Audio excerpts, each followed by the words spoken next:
पहले गुरु मंत्र का जाप करो। प्रसंग यहीं से आगे बढ़ा है। जल चढ़ाओ सूर्य भगवान को, माता पिता की सेवा करो, साधु ब्राह्मण की सेवा करो, नियम धर्म को पालन करो। 6 यज्ञ लिखे हैं कथा में, वो करो। उसके बाद बताएंगे तुम्हारे लिए, तुम धनवान बनो। कोई शत्रु परेशान कर रहा है तो बताएंगे नहीं, तुम्हारे घर अभिषेक करेंगे। यदि तुम भक्त बन गए, भगवान के बन गए हो और तुमको कोई परेशान करता है तो तुम्हारे घर आके अभिषेक करेंगे। शत्रु मिटेगा, कितना बड़ा शत्रु हो मिटेगा।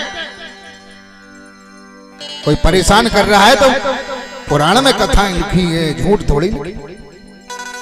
6 यज्ञ सभी के लिए करना है। सुनो, प्रातः काल उठकर के स्नान करो, कथा में लिखे। स्नान करके भगवान के चरणों में प्रणाम करो।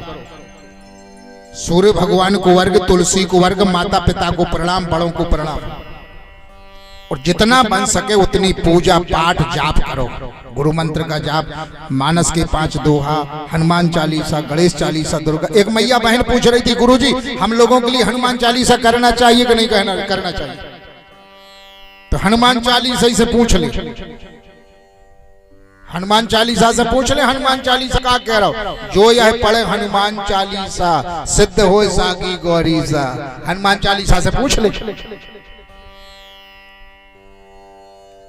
आप ना नारी हो ना आप पुरुष हो, वो जगत पिता है, हम उसकी संतान हैं। हनुमान जी के सामने थोड़ी नारी पुरुष। अब रही संयम नियम की बात, आचार विचार की बात। बस उनकी पूजा करो तो थोड़े विचार से रहो। उसके सामने नारी पुरुष थोड़ी, वो तो परमात्मा जगत पिता है, उसको नारी पुरुष दिखता है, उसकी हम संतान है।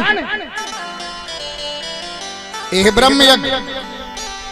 बस 5-10 मिनट चाहिए भैया आरती। अगर बीच में से श्रोता उठ के भाग जावे तो वक्ता की नाक कटत है, और दूसरे दिन सुनबे नहीं आवे तो नाक कटत है, और सो जावे तो नाक कटत है, और पैसा न चढ़ावे तो स्यों डंक से कट जात नाक। कथा अच्छी न लगी हुई है जब तूने पैसा नहीं चढ़ा। अरे क्यों अच्छे पैसा उड़ दे भाई आरती में। अरे कोई कथा अच्छी लगी हुई है, अरे उन्हें 100 के चढ़ाए 500।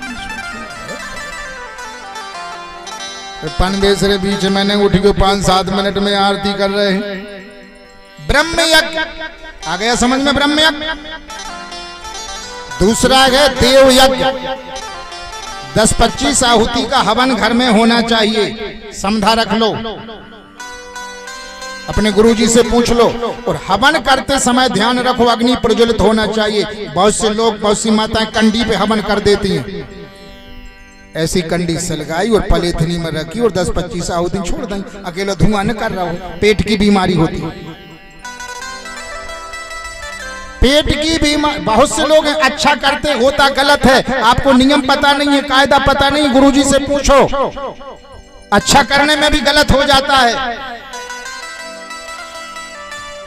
यदि अग्नि प्रज्वलित नहीं हो और आप हवन करते हो, पेट की बीमारी होगी। अग्नि प्रज्वलित हो। अग्नि देवता की पत्नी स्वाहा, जिस देवता की आहुति है वो पति पत्नी उनके लिए परोसते हैं, वो प्रज्वलित तो हो गए। वो परोसने की स्थिति में नहीं है, अग्नि प्रज्वलित ही नहीं है, और आपने छोड़ दिया, पेट की बीमारी होगी। 10-25 आहुति का हवन घर में होना चाहिए, गुरुदेव से लिखवा लो। और तीसरा है पितर यज्ञ। अपने माता पिता हैं तो उनको प्रणाम करो, उनकी कदर करो, उनकी सेवा करो। और जिनके माता पिता नहीं है, सूर्य को अर्घ्य दो, पितरों को भी अर्घ्य दो, उनको प्रणाम करो, पितरों को प्रणाम। अतिथि यज्ञ। जो भी घर में अभ्यागत अतिथि आवे, अभ्यागत अतिथि आवे, उसका सम्मान, उसकी व्यवस्था, उसकी इज्जत, उसका आदर। हमारे घर आया है वो प्रसन्न रहे और प्रसन्न होकर घर से जाए। ये है चौथा अतिथि यज्ञ। और 5वां है बलिवेश यज्ञ, काग यज्ञ। प्रथम रोटी गाय के लिए निकालो नियम से। प्रथम रोटी गाय की और बाद की रोटी कुत्ते की। कुत्ते के लिए, कौवा के लिए जरूर रोटी दो, और चींटी के लिए, पक्षियों के लिए, मछलियों के लिए जरूर चुगाओ। ये नियम से एक जगह एक मैया कह रही थी गुरुजी हमें तो यहाँ सब पति मिलो है बिल्कुल गऊ है गऊ। तो हमने कहा चारों धर देंगे वो केला ना जब गऊ आ तो सानी धर देंगे बाट धर देंगे रोटी काय को बनाओ। पति अगर बुद्धू बनत रहे सो तो वो गऊ है। पति बुद्धू बनत रहे आपनों की नहीं कह रहे मैया आप यहाँ सिक्का ही नहीं सको। एक जगह एक बहन जी कह रही थी उनकी क्या कह रहा है ना तुम्हारे कल से नहीं आओ पान बेच तुम आई जे हो जा तुम्हारे हाँ करें कहे गुरु जी हमारा पति तो गऊ है। बुद्धू बनत रहे सो गऊ है बुद्धू न बने तो चंडाल है। प्रथम रोटी गाय की है गाय को मिले बाद की रोटी कुत्ते को मिले। थोड़ी सी ऐसी बातें हास्य की कि आप लोगों को नींद न आवे आप लोगों को आलस न आवे और आप भी समझत हो कि मनोविनोद की है। आप सब पढ़े लिखे हो समझदार हो अर्थ ही लगाते हो अनर्थ नहीं लगाते हो ये हमको पता है। पढ़े लिखे हो सब समझदार हो अर्थ लगाते हो अनर्थ थोड़ी लगाते हो। तो 6 यज्ञ घर में होना चाहिए क्योंकि 5 प्रकार के पाप होते हैं। झाड़ू लगाने से जीवों की हिंसा होती है। पानी छानते हैं जीवों की हिंसा होती है। ओखली से जीवों की हिंसा होती है। चक्की से जीवों की हिंसा होती है। 5 प्रकार के पाप हो जाते हैं।